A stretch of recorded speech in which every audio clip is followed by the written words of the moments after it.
आज का हमारा व्याकरण का विषय है शब्द विचार। तो शब्दों के बारे में पढ़ेंगे, शब्द और इसकी परिभाषा, ये क्या होते हैं, कैसे बनते हैं। चलिए शुरू करते हैं। मनुष्य को अपने मन के भाव विचार प्रकट करने के लिए भाषा की आवश्यकता होती है। जैसा कि हम पहले ही पढ़ चुके हैं, भाषा वाक्यों के मेल से बनती है और वाक्य शब्दों के मेल से बनते हैं। वाक्य शब्दों के मेल से बनते हैं, ठीक है। शब्द वर्ड, सॉरी देखो यहाँ पे ये जो वर्ड लिखा है इसे काट देना, ये वर्ण होगा, वर्ण, ठीक है। क्योंकि जो शब्द होते हैं वो वर्णों के सार्थक मेल से बनते हैं। इस प्रकार वर्गों नहीं, वर्णों, ठीक है। क्योंकि जो वर्ण होते हैं उनके मिलने से शब्द बनता है, ठीक है। तो इस प्रकार वर्णों के सार्थक मेल को शब्द कहते हैं। जैसे कि पुस्तक, ये शब्द है। कमल, कमल, ये भी एक शब्द है। हमने वर्णों को एक वर्णों को जोड़ा और एक शब्द बनाया, जैसे कि रतन, ठीक है। अब शब्दों का वर्गीकरण 4 प्रकार से किया जाता है। शब्दों का वर्गीकरण पढ़ेंगे आगे। यहाँ लिखा है, पहला अर्थ के आधार पर, दूसरा विकार के आधार पर, तीसरा उत्पत्ति के आधार पर, चौथा बनावट के आधार पर, ठीक है। तो पहला हमारा जो भेद है या वर्गीकरण का पहला जो नाम है वो है अर्थ के आधार पर। तो अर्थ के आधार पर शब्द के 2 भेद होते हैं, ठीक है।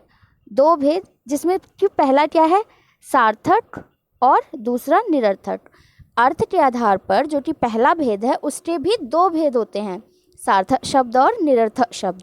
तो अब हम देखते हैं कि सार्थक शब्द क्या होते हैं और निरर्थक शब्द क्या होते हैं।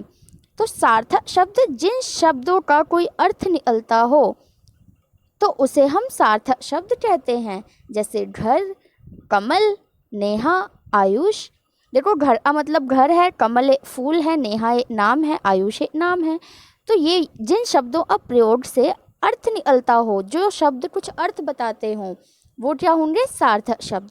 इसी तरह निरर्थक शब्द ठीक इसके विपरीत, जिन शब्दों का कोई अर्थ नहीं निकलता हो उसे निरर्थक शब्द कहते हैं, ठीक है। जैसे हमल, क्या हमल कोई चीज़ है? नहीं, लेकिन यहाँ पे वर्ण जुड़े हुए हैं तो ये भी शब्द बन गया है, हालांकि इसका कोई अर्थ नहीं निकलता। लमक इत्यादि। तो सार्थक और निरर्थक दोनों अच्छे से समझ आ गए होंगे। अब शब्द का जो दूसरा भेद है वो है विकार या प्रयोग के आधार पर, ठीक है, ये वाला। तो शब्द जो है प्रयोग के आधार पर, शब्द भेद प्रयोग के क्या होते हैं, 2 वर्गों में बांटते हैं हम इसे। विकार प्रयोग के आधार पर, शब्द भेद प्रयोग के आधार पर हम शब्दों को 2 वर्गों में बांटते हैं, विकारी शब्द और अविकारी शब्द।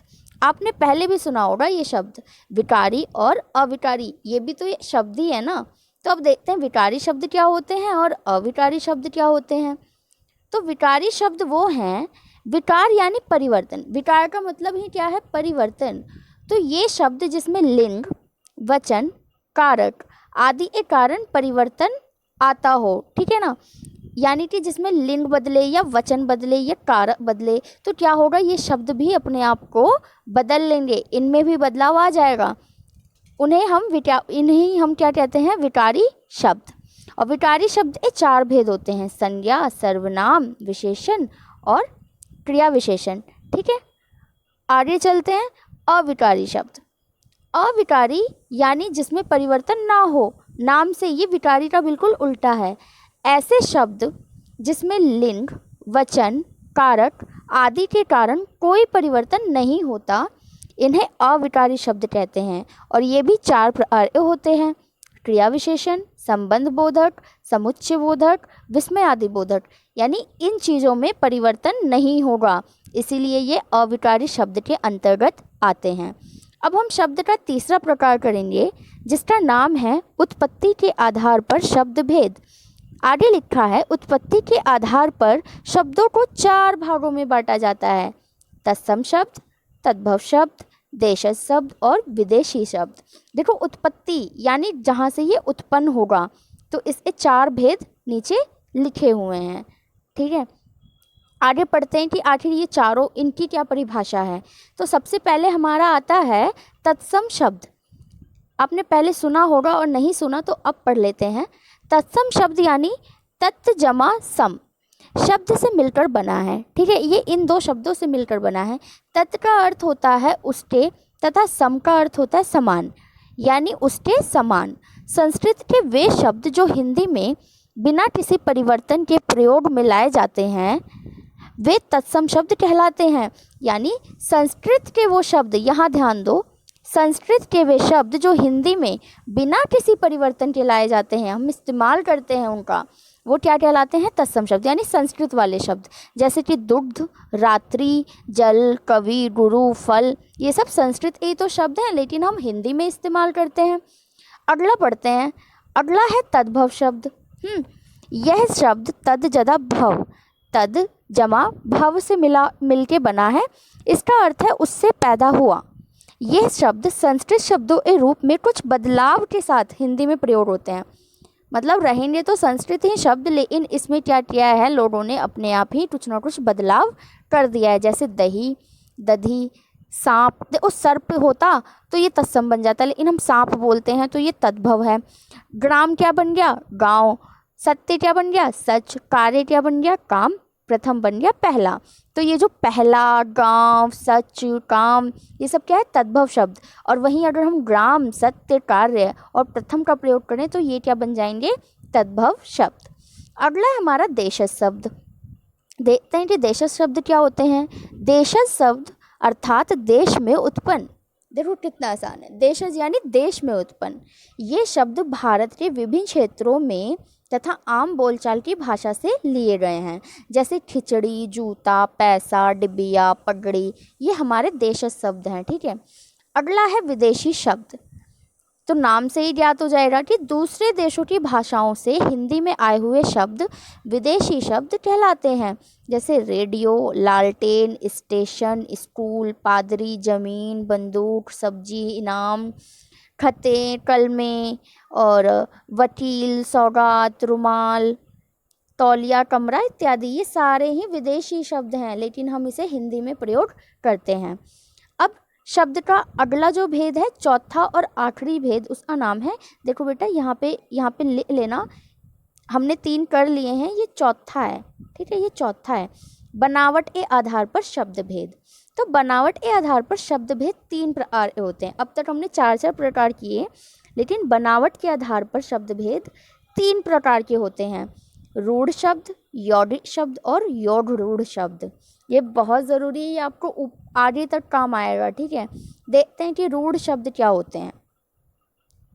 रूढ़ शब्द देखो, वे शब्द जो परंपरा में किसी व्यक्ति, स्थान, वस्तु या प्राणी आदि के लिए प्रयोग होते चले आ रहे हैं। ठीक है, जो परंपराओं में यानी बहुत पहले से जिन व्यक्ति और स्थान या वस्तु, प्राणी के लिए प्रयोग चलते चले आ रहे हैं, उन्हें रूढ़ शब्द कहते हैं। आगे पढ़ते हैं। इन शब्दों के खंड करने पर इनका कोई अर्थ नहीं निकलता। यानी खंड यानी उसे तोड़ने पर ये शब्द क्या हो जाते हैं? अर्थहीन हो जाते हैं, इनका कोई अर्थ नहीं रह जाता। जैसे घोड़ा, पुस्तक, मेज इत्यादि। ठीक है, अगर हम इनको तोड़ेंगे तो क्या ये कोई शब्द रह जाएंगे? नहीं। अगला है यौगिक शब्द। ये शब्द 2 शब्दों के योग से बने होते हैं। पहली बात, इसमें 2 शब्द हैं, अकेला शब्द लेकिन 2 शब्दों से मिलके बना है। योग का अर्थ ही क्या होता है? जोड़। योग का अर्थ क्या होता है? जोड़। अतः 2 शब्दों के जोड़ से बने ऐसे शब्द जो सार्थक होते हैं यौगिक कहलाते हैं। इनके टुकड़े किए जा सकते हैं। जैसे पुस्तकालय, देखो इसमें 2 शब्द जुड़े हुए हैं, पुस्तक जमा आलय, पुस्तकालय। शिवा जमा आलय, शिवालय। महेश, है ना। तो ये जो है, इनमें 2 शब्द जुड़े हुए हैं, अगर हम इसे तोड़ भी दें तो एक शब्द बच जाएगा। तो ऐसे शब्दों को हम क्या बोलते हैं? यौगिक शब्द। अगला हमारा है योग रूढ़। योग रूढ़, अब देखते हैं ये कौन से शब्द होते हैं। योग रूढ़ शब्द, जो शब्द 2 या 2 से अधिक शब्दों के मेल से बने हों, उनके विशेष अर्थ निकलें, वो योग रूढ़ कहलाते हैं। ठीक है, विशेष अर्थ निकलें। देखते हैं इसका एग्जाम्पल। जैसे कि पंकज है।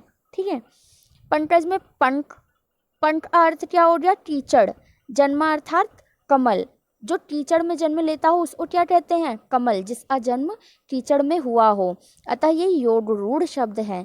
अब देखो नीलाकंठ यानी नीलकंठ, यानी इसका अगर हम इसको एक लाइन में बोले तो नीले कंठ वाला अर्थात शिव। यानी अगर हम नीलकंठ बोलें तो आप अपने आप समझ जाएंगे कि बात किसकी हो रही है? शिव की। तो ऐसे शब्द जो दो या दो से अधिक शब्दों से मिलकर बने हों और उनके विशेष अर्थ भी निकलते हों, वो क्या कहलाते हैं? योड रूढ़ शब्द। देखो योड रूढ़ में दो या दो से अधिक शब्द थे और अर्थ भी निकल रहे थे। योड में दो शब्द थे और रूढ़ में सिर्फ एक शब्द था और उसे तोड़ा नहीं जा सकता।